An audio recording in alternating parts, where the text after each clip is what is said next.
Welcome back to Hear Me Out Sports. We're going to review Week 4, and then we're going to jump into Week 5 quarterback, start 'em, sit 'em. Let's run it.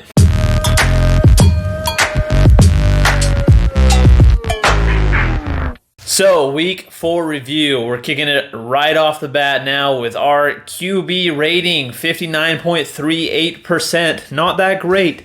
There's some hits, there's some misses, and there's some close calls that kind of cost us. Close calls, Matt Ryan barely broke. Zach Wilson barely broke. And guess what? That cost us. That made our percentage go down. And listen, I don't like it. I don't appreciate it from these two.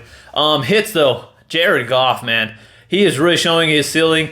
Lions are a high-scoring offense. We'll get more into that later. Aaron Rodgers, he was benched again. And guess what? He did not perform again. Misses though, Marcus Mariota went absolutely off, showing us a little bit of his ceiling. Geno Smith, again, did really well, but that was against a sucky defense in the Lions. And then Trevor Lawrence, he let us down. That was a horrible game. So that is what we're dealing with.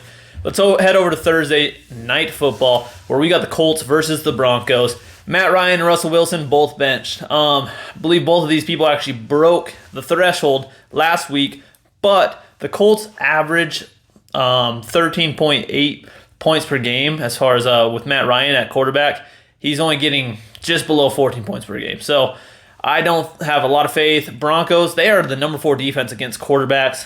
They allow 11.6 points per game, and I just think that that's not going to go too well. I also think that with some injuries and some concerns there with the running game with the Colts, they can't distract them with the run and then hit a deep pass. They can't make people onto the run there, so that's kind of hurting their pass game too. Denver Broncos, still not high on Russell Wilson. He was able to break the threshold. I believe this was for the first time. But, there's some injuries there with their running back, so that may create more of an opportunity to pass. But there's some shoulder soreness concern. I don't think that's going to hold him too much back, but I think that his skill level is going to hold him too much back. So for that, we're leaving him benched. Heading over now for Sunday football, where we got the Giants versus the Packers. Daniel Jones, he is consistently average. I don't like him that much. He's only broken 1 of 4 weeks for our threshold, and there was some ankle injury concerns there as well. Aaron Rodgers, he continues to be a sit. We got him right last time when we sat him. We're going to probably continue to sit him until we can see some legitimate production out of him where it's consistently breaking that 90 points threshold. But one big thing with Aaron Rodgers is that he tends to rely heavily on that rapport he builds with receivers, and it's starting to come together.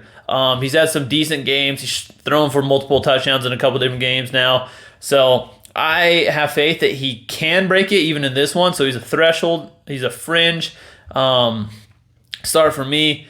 But the Giants do only allow 13.8 points per game to opposing quarterbacks. So we'll see. I think that this could be the game he breaks. So let's head to the Steelers versus the Bills. Steelers, we got Kenny Pickett making his appearance here, and I'm actually excited for it. I really want him to do well. I don't think this is the game he's going to come out and do well in because the Bills have had a decent defense. They're number 2.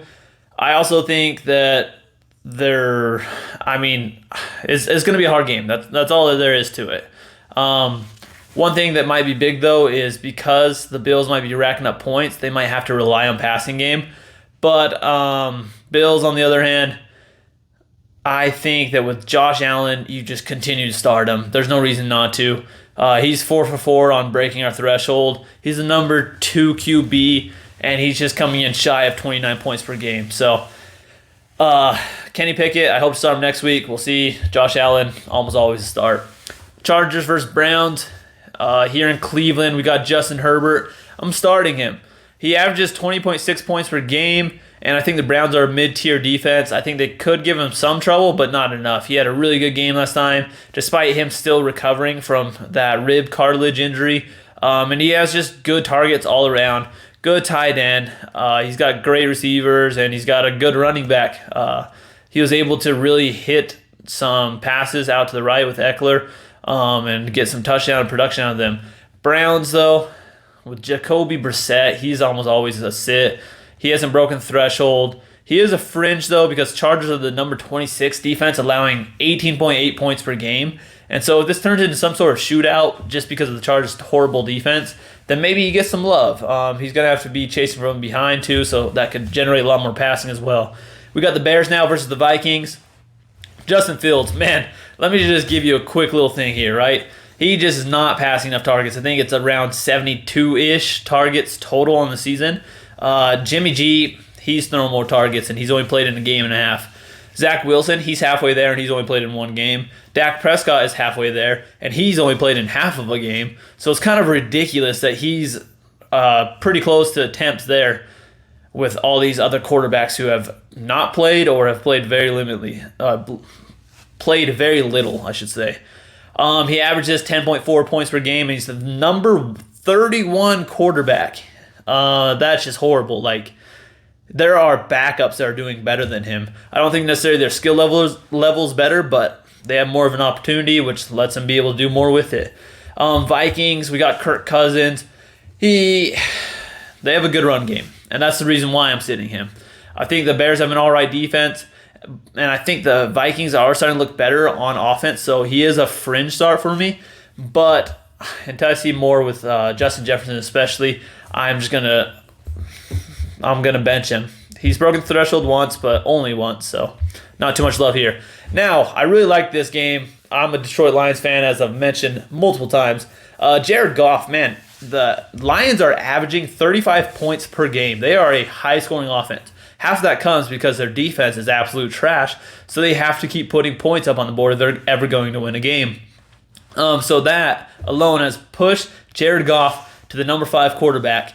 It's just ridiculous how much he has to put in to get a win for the Lions. They only have one win so far, even though they're averaging that 35 points. They've put up 140 points over 4 games. That's ridiculous.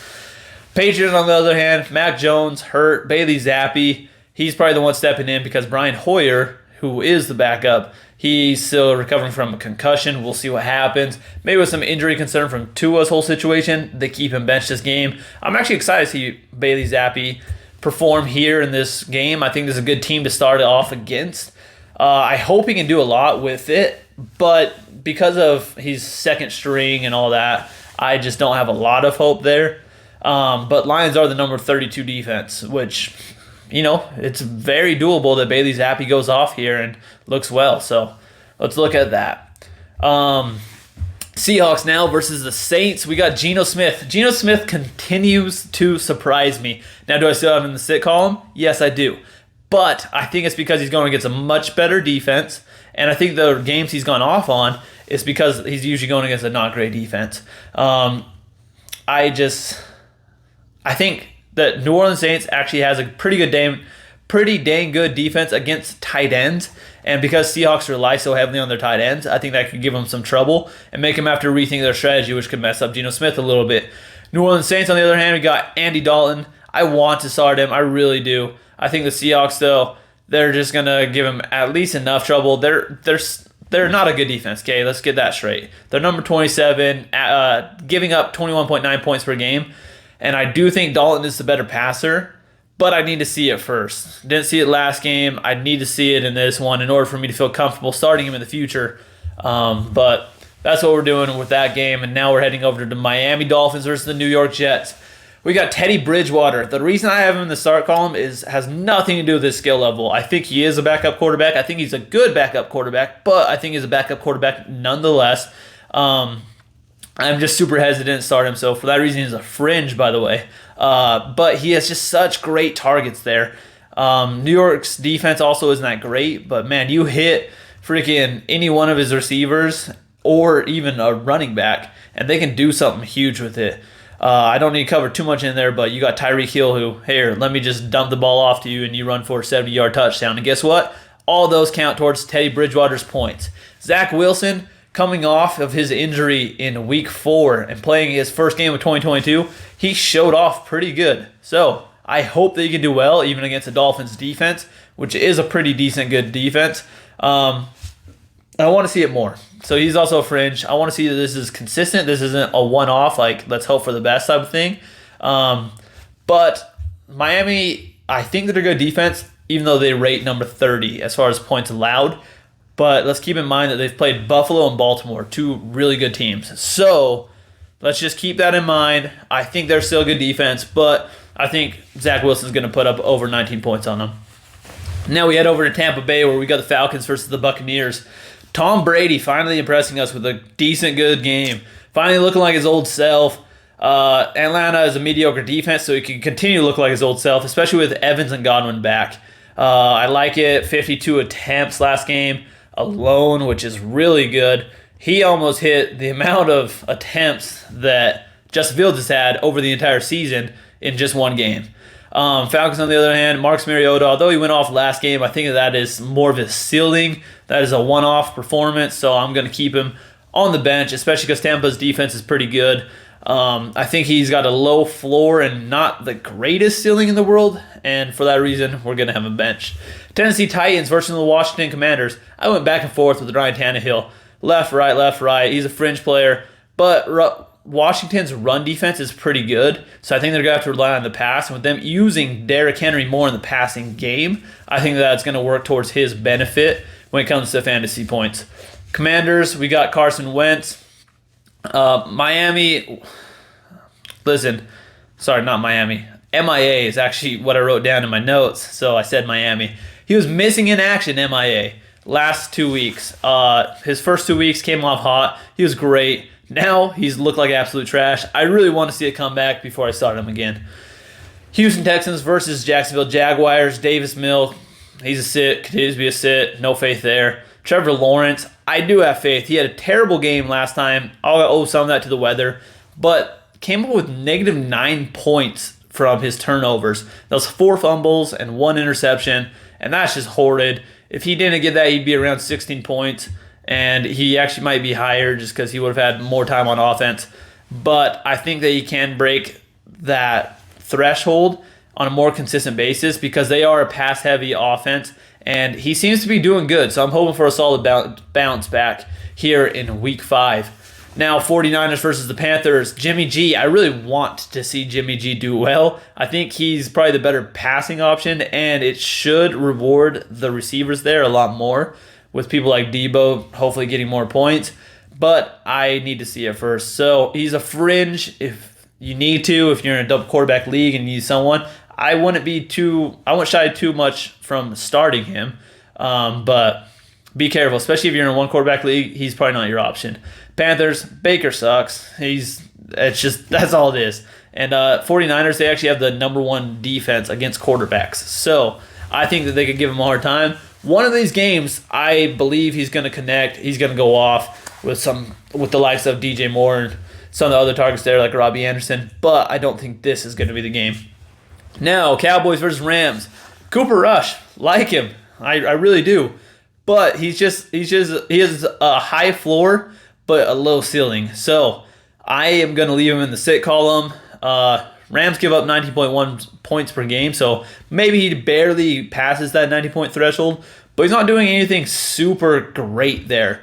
Yeah, sure, he's 3-0 with them as a starting quarterback, but I think he could go 4-0 here, maybe, but I just don't believe in the fantasy production there.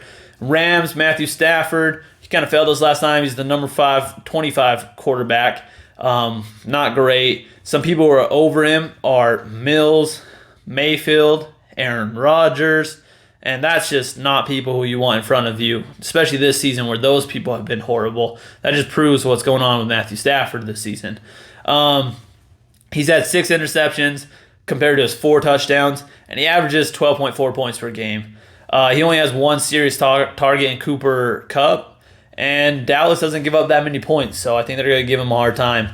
Now we got the Philadelphia Eagles versus the Arizona Cardinals. This is going to be my matchup of the week, only because I think that these guys are kind of similar. They're kind of alike as far as the quarterback position is concerned. Good on their feet, good in through the air, and I think I'm going to give it, off the bat, I'm going to give it Jalen Hurts because I think he is the better team and the better target. His floor so far is 16.96 points, and he's been solid through 4 weeks. I believe he has only not broken the threshold 1 of those 4 weeks, so he's good for 3 of the 4. And so is Kyler Murray, good for 3 of the 4. I hope to see kind of a shootout here, so high-scoring game all around. But I do worry about the Eagles defense. They're number 3 right now against the quarterback, so let's hope he can at least still get those 19 points. Bengals versus Ravens. Joe Burrow versus Lamar Jackson. I almost had this as my matchup. Most people should probably put this as their matchup of the week. But I like seeing Joe Burrow back to his old self. He was solid through weeks 3 and 4. Ravens, they are number 31 on defense, giving up around 25 points per game, which is ridiculous. So he could have a heyday there. Lots of good targets as receivers. Baltimore Ravens, Lamar Jackson, he's been unbelievable. He has a ridiculously high ceiling, and his floor has been 15 points so far, which is, again, ridiculous. And that was against the Bills' defense, so let's put that into context as well. And, man, his ceiling is 40-plus points in 2 games so far. He's just going to continue to be a start. There's no argument. There's nothing about it. But we're heading into Monday where we got the Raiders versus the Chiefs. Derek Carr, I went back and forth here again. I think he's a fringe, but Chiefs defense gives up 22 points per game. So with him being there with a good target at receiver and at tight end, I think that they could see some decent production. But with Jerry Jacobs, I mean, he's been doing well. So maybe they do rely more on the run, which takes away some of his attempts. I do think that they'll need to pass because they're going against the Chiefs, so they'll be playing a game of comeback. But I know he's capable, and I hope he can break that 19 points. Chiefs, they're going up against the Raiders defense, which gives up 24 points per game, so that's actually worse. And again, this could be a really high-scoring game. So going back and forth, I like to see it. He also has a high floor, Patrick Mahomes does, at 17.3 points. And so I just really want to see some more production out of him. I want to see his ceiling that we've seen in the years past, but haven't seen it yet. And with that, we'll just close off. Listen, this has been Week 5 Quarterback Start 'em Sit 'em. Like, follow, subscribe. Let us know what you're thinking. Comment below. Let us know if any of these are ridiculous. Let me know if there's any good picks that you like. Let us know what your matchup is. If you got any questions about your quarterback, run them by us. And we will catch you next week with our Week 6 Start 'em Sit 'em. Catch you next week.